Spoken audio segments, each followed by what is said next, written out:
Normally there would be 45 small children in this nursery class. Because there's no teacher, there can be no under fives at Cannon Barnett School in Tower Hamlets, which strikes the head teacher as particularly ironic when the government have just pledged their belief in nursery education. She has to double as a teacher too much of the time because she's short of 2 teachers, and she has to rely heavily on supply teachers and a couple on one-term contracts. All children need a good teacher-pupil ratio. These do in particular. Only one of the 300 here has English as the first language.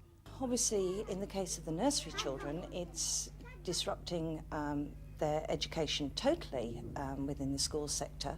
But for the rest of the children, it disrupts the continuity of their learning. Constantly having to adjust to new teachers, to new methods, is very difficult for the children.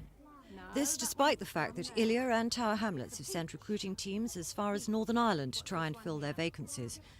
The picture's even worse at Selwyn Junior School in Hyams Park, where some children were sent home indefinitely last week.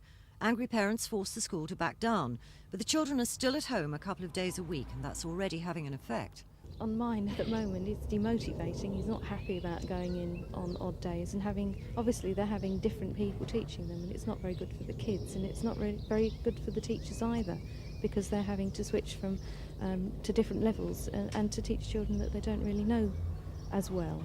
The National Union of Teachers have given evidence to the Commons Select Committee. They want a proper assessment of how many more teachers are needed. One estimate says there are 400,000 qualified teachers who, for one reason or another, don't teach. Well, I think it's a disaster. I think the government should now ensure that teaching is made more attractive.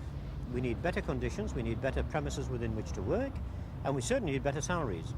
And if he doesn't do any of those things, then all of his statements about improving standards will be shown to be false.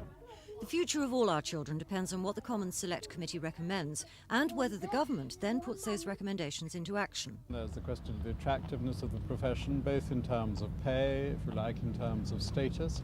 I think there's a very important question about how far teaching has become an excessively demanding job. It's always going to be quite a demanding job, but is discipline a great problem? I think there's that area.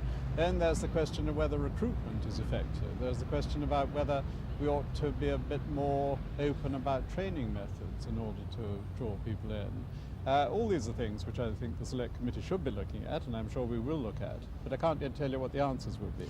We should know well before these children break up for the summer holidays. Tricia Ingrams, Thames News.